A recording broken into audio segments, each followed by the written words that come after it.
Jenna drove 11 hours to a city where she knew nobody.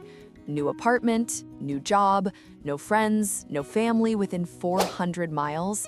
She told everyone she was fine. She almost believed it herself. What she didn't expect, what nobody told her, was that a 140-pound gray Cane Corso named Atlas was going to build her an entire life in a city that didn't know her yet.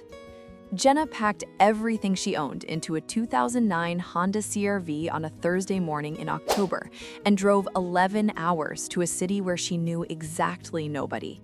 No family, no friends, no coworkers she'd ever met in person, just a remote job, a lease she'd signed on an apartment she'd only seen in photos, and a 140-pound gray Cane Corso named Atlas sitting in the back seat like he owned the highway. People thought she was brave. She wasn't. She was just running out of reasons to stay. The apartment was on the third floor of a building in Nashville, Tennessee. 2 bedrooms, one of which she immediately converted into a home office. The walls were white, the floors were hardwood. The kitchen had more cabinet space than she'd ever need for one person. She stood in the middle of the living room the first night, surrounded by boxes, and listened to the silence. It was the kind of silence that has weight, that presses on your chest a little, the kind you don't notice in a place you've lived for years, but in a new city, in a new apartment, with no one to call who could be there in 20 minutes, it sits on you differently. Atlas walked to the center of the room, looked at her, and sat down. Then he walked to the window, looked out at the Nashville skyline, and came back and sat down again, as if he'd done a full assessment and concluded, "This will work. We'll be fine here." Jenna laughed for the first time in 3 days. The first month was harder than she'd expected. She knew it would be hard. She hadn't expected the specific texture of it, the way you could go an entire weekend without speaking to another human being out loud.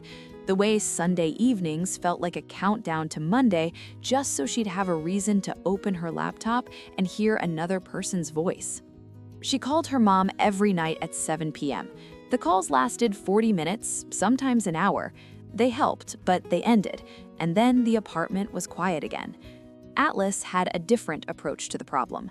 He had decided, sometime during that first week, that Jenna's personal space was a concept that did not apply to him. If she was in the kitchen, he was in the kitchen.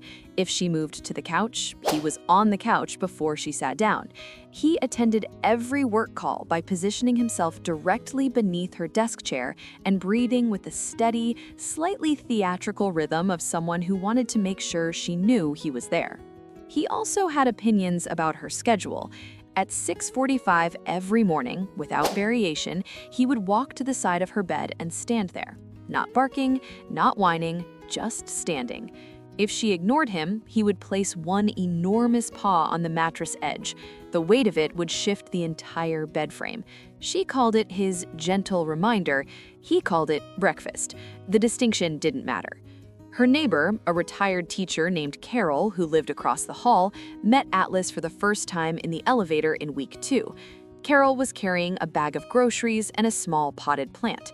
Atlas sat immediately, without being asked, and looked at her with the grave, formal expression of someone being introduced at a dinner party. Carol said, "That dog has better manners than most people I've taught." From that point on, Carol left dog biscuits on the doorstep every Sunday. You're still here, but I notice you haven't subscribed yet. That genuinely stings a little. Hit subscribe now. What comes next is the part that changed everything.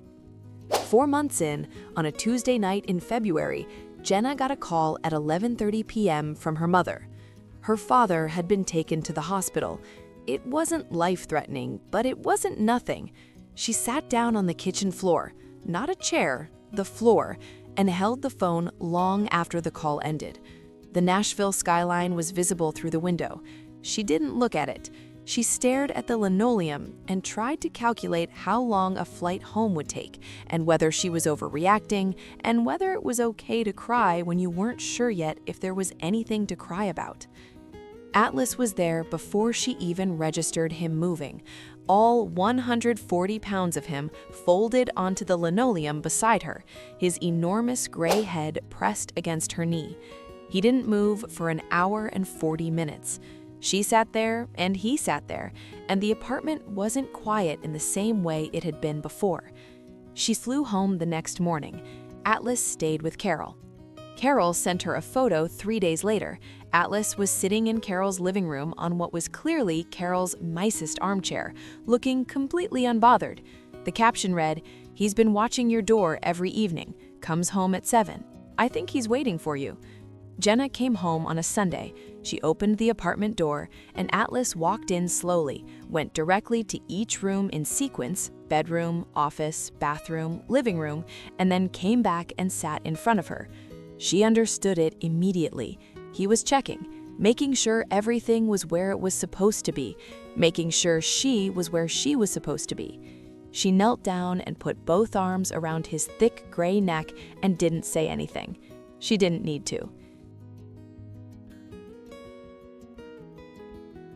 6 months after the move, Jenna ran into a woman at the dog park named Priya, who was 3 weeks into her own new city situation. Priya looked exactly the way Jenna had looked in October, pleasant on the outside, quietly overwhelmed on the inside, the expression of someone who has made a brave decision and is not entirely sure it was the right one. They talked for an hour, they exchanged numbers. 3 weeks later, they went to dinner. Jenna will tell you that Atlas is the reason she met Priya. She's not being poetic about it. Atlas required 2 walks per day, which meant she was at that dog park every morning and evening, which meant she was visible and present and in the same places at the same times, which meant that when Priya showed up, alone with a nervous rescue terrier, there was already someone there who recognized the look.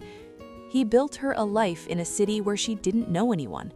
He did it without a plan, without understanding what he was doing, without any knowledge of what she needed beyond the simple, absolute certainty that she needed him close. Today, Jenna has been in Nashville for 14 months. She has a small group of friends, a favorite coffee shop, and a 140-pound gray Cane Corso who still attends every work call from under her desk chair. The apartment isn't quiet anymore, not in the heavy way. When a dog refuses to let you be alone, not out of anxiety, not out of need, but out of something that looks a lot like decision, do you call that instinct or do you call it love? I genuinely don't know the answer, but I think Atlas does. Has a dog ever pulled you through a hard season without even knowing it? Tell me in the comments.